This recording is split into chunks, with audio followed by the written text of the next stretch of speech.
দেখো হঠাৎ করে প্ল্যান হয়েছে, তোমরা তো দেখতেই পারলে, দীঘা যাওয়ার জন্য। তার জন্য আমরা এখন সব প্যাকিং করছি, এই সব বের করেছি। দেখো এখন বিছানাটার অবস্থাটা দেখো তোমরা, কি অবস্থা হয়ে রয়েছে। এখন এগুলো ফটাফট করে গুছাবো, আবার আধ ঘন্টার মধ্যে আবার বেরাতে হবে জানো।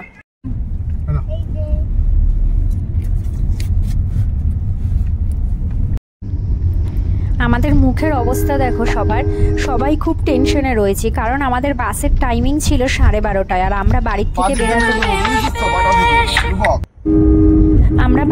বেরাতেই 11:40-এর কাছাকাছি হয়ে গেছে।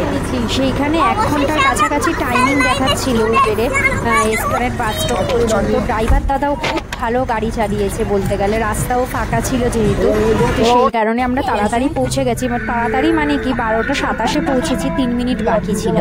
এবার দেখো মিম তো ওপরে বসেছে রূপকদার সাথে, মিহির মামার সাথে, কারণ আমি ওপরে উঠতে ভয় পাচ্ছিলাম, আমি এই জন্য বসিনি। ঠিক আছে, এবার মিম উঠেই খুব আনন্দ পেয়েছে, লাফালাফি দেখে তোমরা বুঝতেই পারছো যে ও কতটা এনজয় করছে। এবার দেখো মানে 12:30 কি 1টা বেজে যাচ্ছে, বাস এখনো ছাড়ছে না। শেষে জানো বাসের ভিতরে কি চিৎকার চেঁচামেচি শুরু হয়ে গেছে। এবার কিছুক্ষণ যখন দাঁড়িয়েছিল, এবার মিম যাচ্ছিল টয়লেটে, ওর বাবা, মিম, মিহির মামা ওরা সবাই টয়লেটে গেছিল, আমি বসেছিলাম। এবার টয়লেট করে চলে এসছে, ওই যে দেখো কোনো ভয় ডর নেই ওর, একা একা উপরে উঠছে। বলছি ওর বাবা উঠিয়ে দেবে, হবে না, মিহির মামা উঠিয়ে দেবে, হবে না। তোমাদের টাইমিংটা দেখাচ্ছি দেখো, 1টা বাজতে 6 মিনিট বাকি।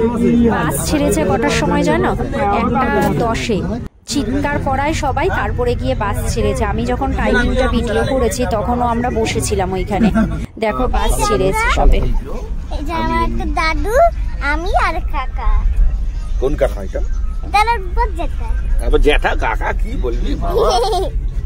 এই দেখো গঙ্গার পার, আমরা রাস্তার উপর দিয়ে যাচ্ছি আর গঙ্গা দেখতে পেয়েছি। আমরা দ্বিতীয় উইকেটে ক্রস করলাম,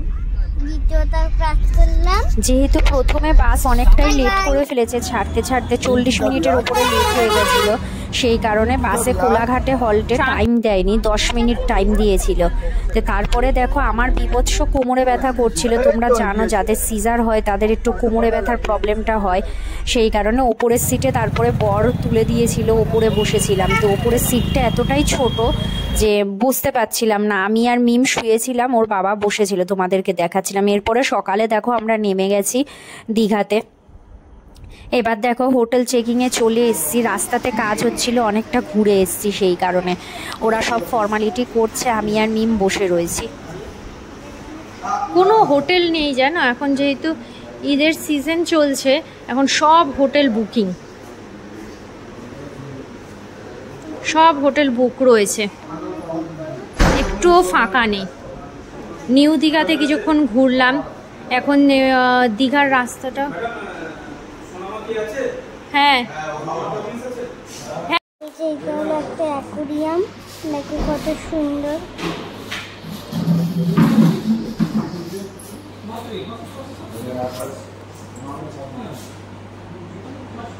দেখেছো আপনারা? হাই ফ্রেন্ডস, বাবাকে দেখিয়েছি। এই যে আমার বাবা, কাকাই,